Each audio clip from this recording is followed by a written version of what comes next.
سورة القاف.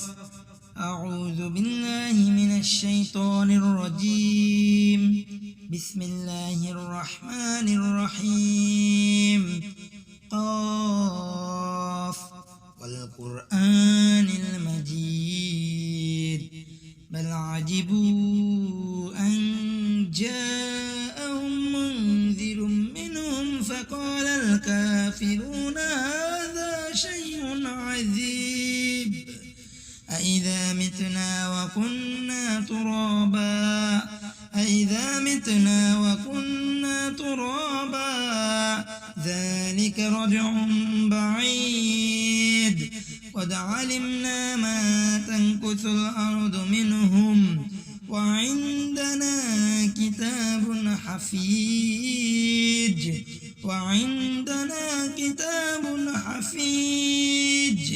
بل كذبوا بالحق لما جاءهم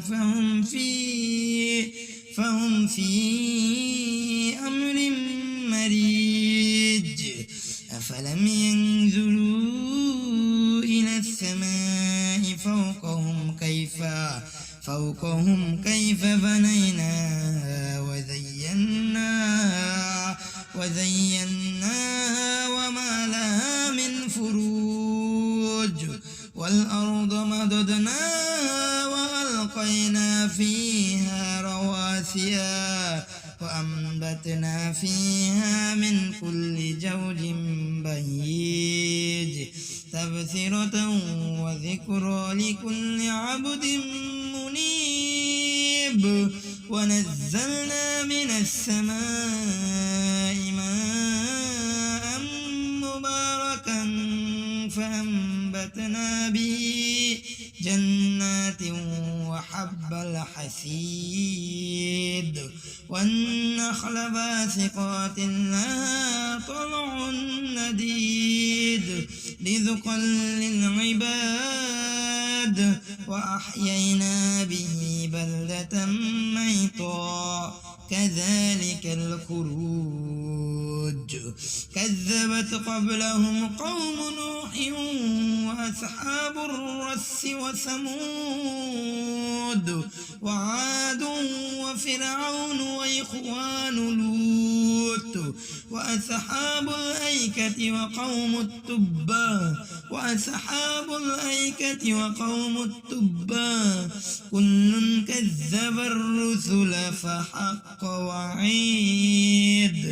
أفعينا بالخلق الأول بل هم في لبث من خلق جديد.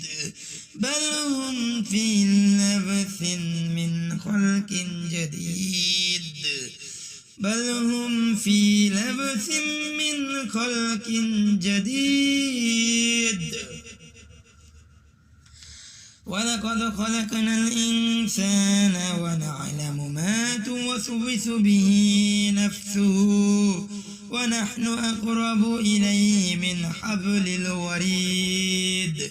إذ يتلقى المتلقيان عن اليمين وعن الشمال قعيد.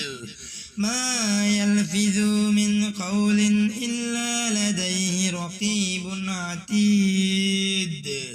وجاءت سكرة الموت بالحق ذلك ما كنت منه تحيد.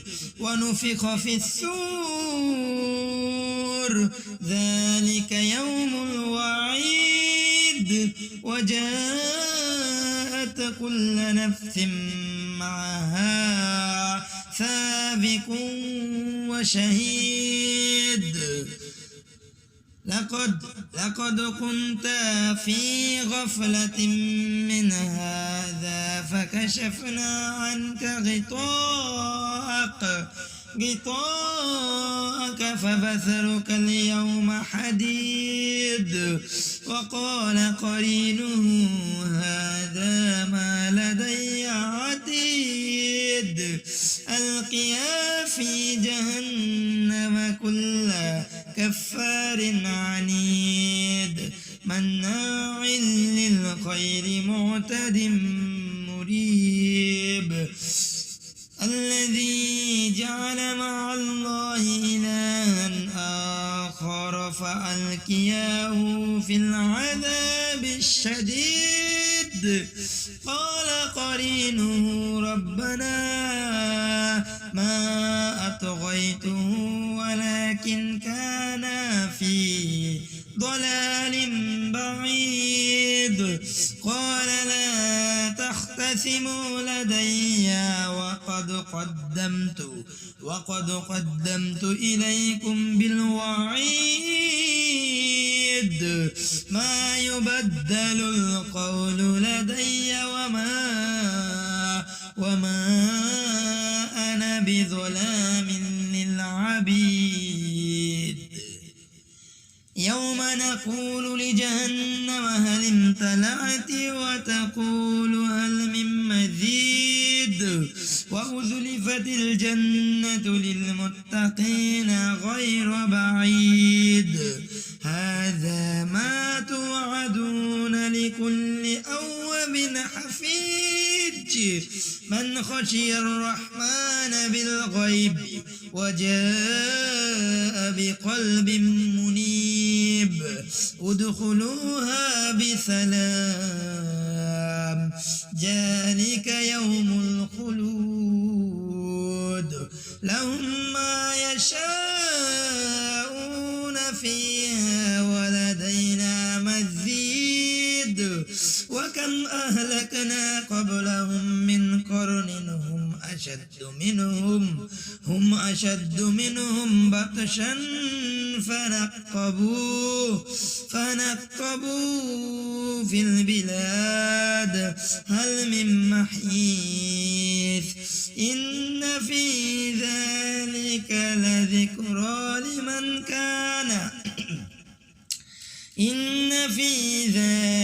لذكرى لمن كان له قلب أو ألقى السمع وهو شهيد ولقد خلقنا السماوات والأرض وما بينهما في 6 أيام وما مسنا في اللغوب فاصبر على ما يقولون وسبح بحمد ربك قبل طلوع الشمس وقبل الغروب ومن الليل فسبحه وأدبار السجود واستمع يوم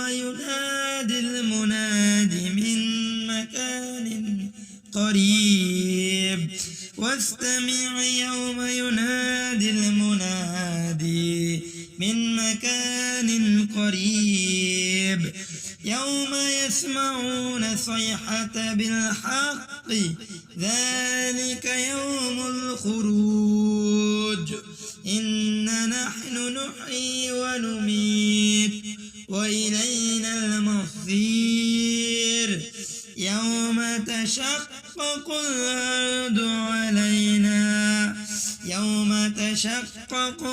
الأرض عنهم سراعا ذلك حشر علينا يسير نحن أعلم بما يقولون وما أنت عليهم بجبار فذكر بالقرآن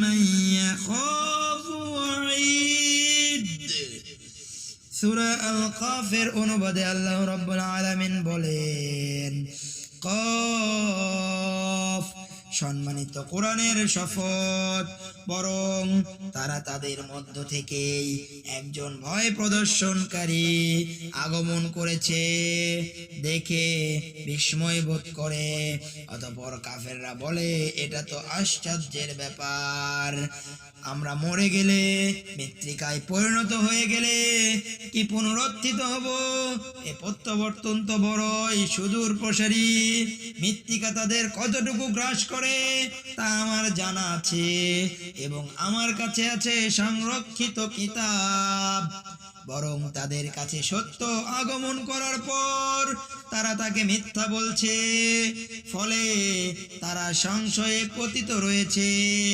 তারা কি তাদের উপস্থিত আকাশের দিকে তারা কি তাদের উপরস্থিত আকাশের দিকে দৃষ্টিপাত করে না? আমি কিভাবে তা নির্মাণ করেছি এবং সুশোভিত করেছি, তাতে কোনো ছিদ্র নেই। আমি ভূমিকে বিস্তৃত করেছি, তাতে পর্বতমালা স্থাপন করেছি এবং তাতে সর্বপ্রকার নয়নাভিরাম উদ্ভিদ উদ্গত করেছি। এটা জ্ঞান আহরণ ও স্মরণ করার মতো ব্যাপার প্রত্যেক অনুরাগী বান্দার জন্য। আমি আকাশ থেকে কল্যাণময় বৃষ্টি বর্ষণ করি এবং তা দ্বারা আমি শস্য ও বাগান উদ্গত করি। সেগুলোর ফসল যেগুলো আহরণ করা হয় এবং লম্বমান খজুর বৃক্ষ যাতে আছে গুচ্ছ গুচ্ছ খজুর বান্দাদের জীবিকা স্বরূপ, এবং বৃষ্টি দ্বারা আমি মৃত জনপদকে সজ্জীবিত করি। এমনই ভাবে পুনরুত্থান ঘটবে। তাদের পূর্বে মিথ্যাবাদীরা বলেছে, নূহের সম্প্রদায়, কুপবাসীরা সামুদ সম্প্রদায়, আদ, ফেরাউন ও লুতের সম্প্রদায়, বনবাসীরা এবং তুব্বা সম্প্রদায় প্রত্যেককে রাসূলকে মিথ্যা বলেছে। অতঃপর আমার শাস্তির যোগ্য হয়েছে। আমি কি প্রথমবার সৃষ্টি করেই ক্লান্ত হয়ে পড়েছি? বরং তারা নতুন সৃষ্টির ব্যাপারে সন্দেহ পোষণ করেছে। আমি মানুষকে সৃষ্টি করেছি এবং তার মন নিভূতে যে কুচিন্তা করে সে সম্বন্ধে আমি অবগত আছি। আমি তার গ্রীবাস্থিত ধমনী থেকেও অধিক নিকটবর্তী। যখন দুই ফেরেশতা ডানে ও বামে বসে তার আমল গ্রহণ করে, সে যে কথাই উচ্চারণ করে তাই গ্রহণ করার জন্য তার কাছে সদা প্রস্তুত প্রহরী রয়েছে। মৃত্যু যন্ত্রণা নিশ্চিত আসবে, এ থেকে তুমি টালবাহানা করতে দিন সিংহায় এবং সিংহায় ফুৎকার দেয়া হবে। এটা হবে ভয় প্রদর্শনের দিন। প্রত্যেক ব্যক্তি আগমন করবে, তার সাথে থাকবে চালক ও কর্মের সাক্ষী। তুমি তো এই দিন সম্পর্কে উদাসীন ছিলে, এখন তোমার কাজ থেকে জবনিকা সরিয়ে দিয়েছে, ফলে আজ তোমার দৃষ্টি সূক্ষ্ম তীক্ষ্ণ। তার সঙ্গে ফেরেশতা বলবে, আমার কাছে যে আমলনামা ছিল তা এই, তোমরা উভয়েই নিক্ষেপ করো জাহান্নামে। প্রত্যেক অকৃতজ্ঞ বিরুদ্ধবাদীকে যে বাধা দিত মঙ্গলজনক কাজে, সীমা লঙ্ঘনকারী সন্দেহ পোষণকারীকে, যে ব্যক্তি আল্লাহর সাথে অন্য উপাস্য গ্রহণ করত, তাকে তোমরা কঠিন শাস্তিতে নিক্ষেপ করো। তার সঙ্গী শয়তান বলবে, হে আমাদের পালনকর্তা, হে আমাদের পালনকর্তা, তাকে অবাধ্যতায় লিপ্ত করিনি। বস্তুত সে নিজেই ছিল সুদূর ভ্রান্তিতে লিপ্ত। আল্লাহ বলবেন, আমার সামনে বাক বিতণ্ডা করো না। আমি তো পূর্বেই তোমাদেরকে আযাব দ্বারা ভয় প্রদর্শন করেছিলাম। আমার কাছে কথার রদবদল হয় না। আমি বান্দার প্রতি জুলুমকারী নই। সেদিন আমি জাহান্নামকে জিজ্ঞেস করব, তুমি কি পূর্ণ হয়ে গেছো? সে বলবে, আরো আছে কি? জান্নাতকে উপস্থিত করা হবে খোদাভীরুদের অদরে। তোমাদের উত্তম অনুরাগী স্মরণকারীকে এরই প্রতিশ্রুতি দেওয়া হয়েছিল যে না দেখে দয়াময় আল্লাহ তাআলাকে ভয় করত এবং বিনীত অন্তরে উপস্থিত হতো। তোমরা এতে শান্তিতে প্রবেশ করো, এটাই অনন্তকাল বসবাসের জন্য প্রবেশ করার দিন। তারা তথায় যা চাইবে তাই পাবে এবং আমার কাছে রয়েছে আরো অধিক। আমি তাদের পূর্বে বহু সম্প্রদায়কে ধ্বংস করেছি, তারা তাদের অপেক্ষা অধিক শক্তিশালী ছিল, দেশে দেশে বিচরণ করে ফিরত, তাদের কোনো পলায়ন স্থান ছিল না। এতে উপদেশ রয়েছে তার জন্য যার অনুধাবন করার মতো অন্তর রয়েছে, এতে উপদেশ রয়েছে তার জন্য যার অনুধাবন করার মতো অন্তর রয়েছে, অথবা সে নিপৃষ্ট মনে শ্রবণ করে। আমি নবমণ্ডল, ভূমণ্ডল ও এতদুভয়ের মধ্যবর্তী সবকিছু 6 দিনে সৃষ্টি করেছি এবং আমাকে কোনরূপ ক্লান্তি স্পর্শ করেনি। অতএব তারা যা কিছু বলে তজ্জন্যে আপনি সবর করুন এবং সূর্যোদয় ও সূর্যাস্তের পূর্বে আপনার পালনকর্তার সব প্রশংসা পবিত্রতা ঘোষণা করুন। রাত্রির কিছু অংশে তার পবিত্রতা ঘোষণা করুন এবং নামাজের পশ্চাতেও শোনো, যেদিন এক আহ্বানকারী নিকটবর্তী স্থান থেকে আহ্বান করবে, সেদিন মানুষ নিশ্চিত সেই ভয়াবহ আওয়াজ শুনতে পাবে। সেদিন পুনরুত্থান দিবস। আমি জীবন দান করি, আমি মৃত্যু ঘটাই, আমার দিকেই সকলের প্রত্যাবর্তন। যেদিন ভূমণ্ডল বিদীর্ণ করা হবে, মানুষ ছোটাছুটি করে বের হয়ে আসবে, এটাই এমন সময় হবে, এমন সময় সমবেত করা হবে যা আমার জন্য অতি সহজ। তারা বলে তা আমি সম্যক অবগত আছি, তারা যা বলে তা আমি সম্যক অবগত আছি। আমি তাদের ওপর জোর জবরদস্তিকারী নই। অতএব যে আমার শাস্তিকে ভয় করে তাকে কোরআনের মাধ্যমে উপদেশ দান করুন। হে আমার জান্নাতি ভাই বোন বন্ধুগণ, আসুন আমাকে সহ আল্লাহ আমাদের সবাইকে হেদায়েত দিন, আমাদেরকে জামাতের সাথে 5 ওয়াক্ত নামাজ আল্লাহর রজ্জুকে দৃঢ়ভাবে ধারণ করার তৌফিক দিন। আমা তাওফিকি ইল্লা বিল্লাহ। আল্লাহুম্মা আমিন।